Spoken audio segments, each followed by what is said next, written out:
नेकियां होंगी, लेकिन इधर दावेदार खड़े होंगे, वो कहेंगे कि मौला इसने हमें गाली दी थी,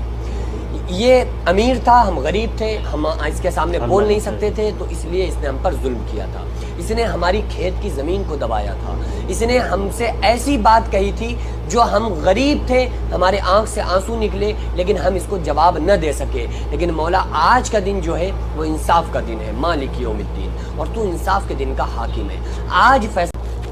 हेलो, अस्सलाम वालेकुम, सत श्री अकाल, नमस्कार। मैं असलम आपके YouTube चैनल पर स्वागत करता हूं। आज हम एक ऐसा वीडियो लेके आए हैं आपके लिए। चाहे हम कितनी भी नमाज़ें पढ़ लें, कितनी भी रोज़े रख लें, कुछ भी कर ले, हमारी बख्शिश रमज़ान में भी अगर हम करेंगे ना तो भी हमारी इबादत कबूल नहीं होगी। जैसे नमाज़ पढ़ ली, सदका कर दिया, इबादत कितनी भी कर ली, हज कर लिए, कुछ भी कर लिया, अगर हमने किसी का हक़ मार लिया, किसी का, चाहे बहन का हो, चाहे भाई का हो, किसी का भी हो, चाहे पड़ोसी का हो, माँ बाप का हो, किसी का भी हो,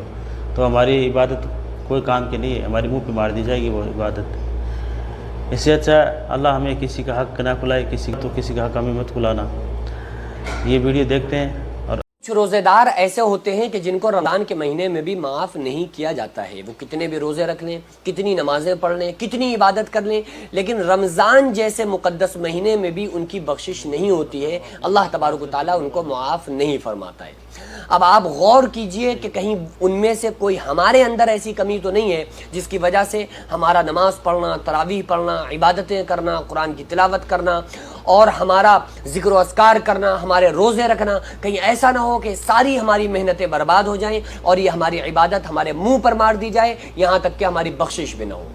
देखो, जो चीज़ें रमज़ान में जो काम हम करते हैं, मसलन हम नमाज़ पढ़ रहे हैं, इबादत कर रहे हैं, ज़िक्र अस्कार कर रहे हैं, रोज़ा रख रहे हैं, सदका दे रहे हैं, फितरा दे रहे हैं, ये सारे काम जो हम रमज़ान के महीने में कर रहे हैं ना, इनका ताल्लुक़ हुकूकुल्लाह से है, यानी अल्लाह के हुकूक जो अल्लाह तबारक व तआला ने हम पर लाजिम किए ना कि ये हुकूकुल्लाह तुमको अदा करना ज़रूरी है, अल्लाह के हक़। जैसे ही अल्लाह तबारक व तआला ने हम पर ये लाजिम किया है कि हुकूकुल्लाह है, इसी तरह से हमारे ऊपर लाजिम है हुकूकुल इबाद, यानी हुकूकुल इबाद को हमें अदा करना हमारे लिए बहुत ज़रूरी है।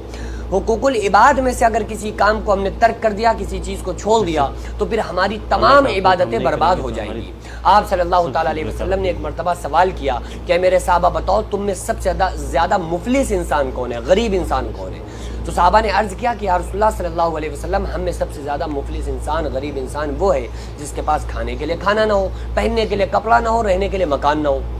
तो आप सल्लल्लाहु अलैहि वसल्लम ने इरशाद फरमाया कि नहीं, ऐ मेरे साहबा, मुफलिस और गरीब इंसान वो नहीं जिसके पास खाने के लिए खाना ना हो, पहनने के लिए कपड़ा ना हो, रहने के लिए मकान ना हो, बल्कि सबसे ज़्यादा गरीब इंसान वो है कि क़यामत के दिन एक शख्स आएगा जिसके पास इतनी नेकियां होंगी कि अगर पहाड़ पर रखी जाएं तो पहाड़ तातो सरा सातवीं ज़मीन के अंदर चला जाए। इतनी नमाजें होंगी, इतनी इबादत, इतनी ज़िक्र अस्कार, इतने ज़्यादा रोज़े, इतने सदक़ात, इतने ज़्यादा उसकी नेकियां क्या पहाड़ पे रखी जाएं तो पहाड़ तातु सरा सातवीं ज़मीन के अंदर उसके वज़न, उसके बोझ से चला जाए।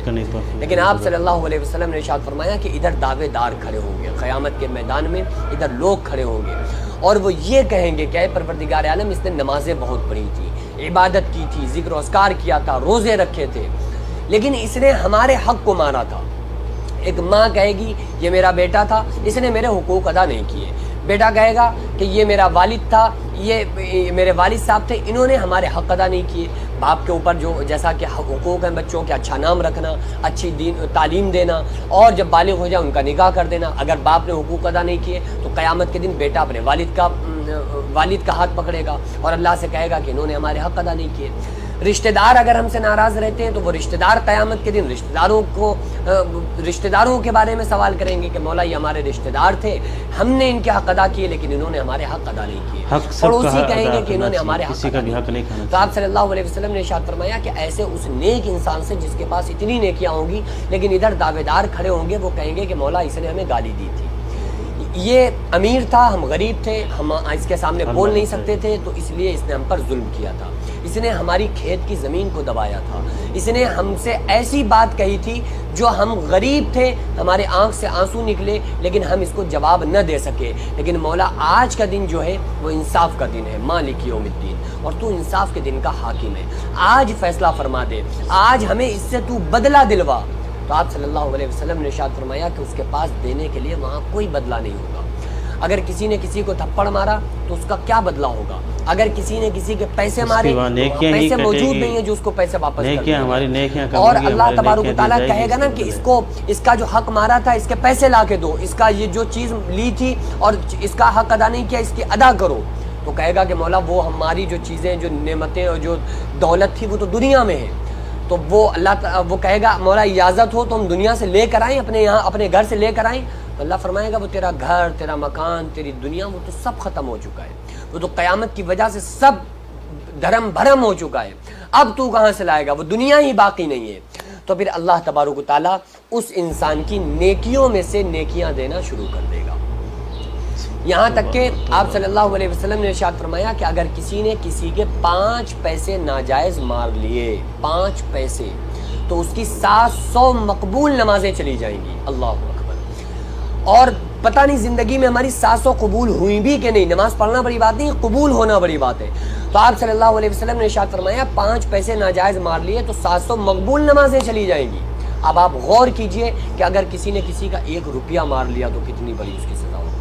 اور اگر نماز ایک وقت کی چھوڑ دی تو آپ صلی اللہ علیہ وسلم نے ارشاد فرمایا 1 وقت کی نماز چھوڑنے کی سزا 2,88,00,000 سال جہنم میں جلنا پڑے گا۔ تو اللہ تعالیٰ اس کی نیکیوں میں سے دینا شروع کر دے گا، یہاں تک کہ تھوڑے سے حقوق ادا ہو پائیں گے، اس کی ساری نیکیاں ختم ہو جائیں گی، لیکن ادھر اور دعوے دار کھڑے ہوں گے تو اس کے پاس کچھ ہے نہیں نیکیاں، تو اللہ تعالیٰ ان دعوے داروں کے گناہوں کو لے کر اس نیک انسان کے سر ڈال کر اس کو جہنم کے اندر بھیج دے گا۔ تو اس لیے ہم لوگوں کو چاہیے کہ جب ہم عبادتیں کر رہے ہیں، نماز پڑھ رہے ہیں، روزے رکھ رہے ہیں، پھر ہم کیوں ایسی کوئی غلطی کریں جس کی وجہ سے ہماری نیکیاں ہمارے منہ پر مار دی جائے؟ اس لیے ہم لوگوں کو چاہیے کہ حقوق العباد کی مکمل طرح سے رعایت رکھتے ہوئے زندگی کو گزاریں۔ ہم اگر ہمارے بیٹے ہیں تو ہم اپنے بچوں کے حقوق کو ادا کریں، اگر ہم کسی کے بیٹے ہیں تو ہم اپنے والدین کے حقوق کو ادا کریں، اگر ہماری بہنیں ہیں تو ہم اپنے بہنوں کے حقوق کو ادا کریں، اگر ہمارے بھائی ہیں تو بہن بھائیوں کے حقوق کو ادا کریں، ہم اپنے رشتہ داروں کے حقوق کو ادا کریں۔ آپ صلی اللہ علیہ وسلم نے ارشاد فرمایا للجار حق، پڑوسی کا سرور حق ہے، ایک پڑوسی کے حقوق کو ادا کرے۔ تو جب یہ سارے حقوق العباد کو ہم ادا کریں گے تو انشاءاللہ تعالی قیامت کے دن ہمارے سامنے کھڑے ہو کر دعویٰ کرنے والا کوئی شخص نہیں ہوگا، تو ہماری نیکیاں محفوظ رہیں گی، ہماری عبادتیں، ہمارے روزے، ہماری نمازیں محفوظ رہیں گی، تو انشاءاللہ تعالی اس کی وجہ سے اللہ تعالی ہمیں جنت میں بھیج دے گا، کیونکہ اچھے کاموں پہ اللہ تعالیٰ کا وعدہ ہے کہ اللہ بخش دے گا، برے کاموں پہ وعدہ نہیں ہے، چاہے گا تو بخشے گا، چاہے گا تو سزا دے گا۔ اللہ رب العالمین کی دعا ہے اللہ تبارک و تعالیٰ تمام لوگوں کو عبادت کرنے کی، حقوق اللہ کے ساتھ ساتھ حقوق العباد بھی ادا کرنے کی اللہ تعالیٰ توفیق عطا فرمائے۔ وما علینا الا البلاغ، اور شیئر بھی کریں، اور چینل پہ پہلی بار آئے ہمارے ویڈیو پہ تو چینل کو سبسکرائب کریں۔ تب تک کے لیے السلام علیکم، ملتے ہیں اگلے ویڈیو میں۔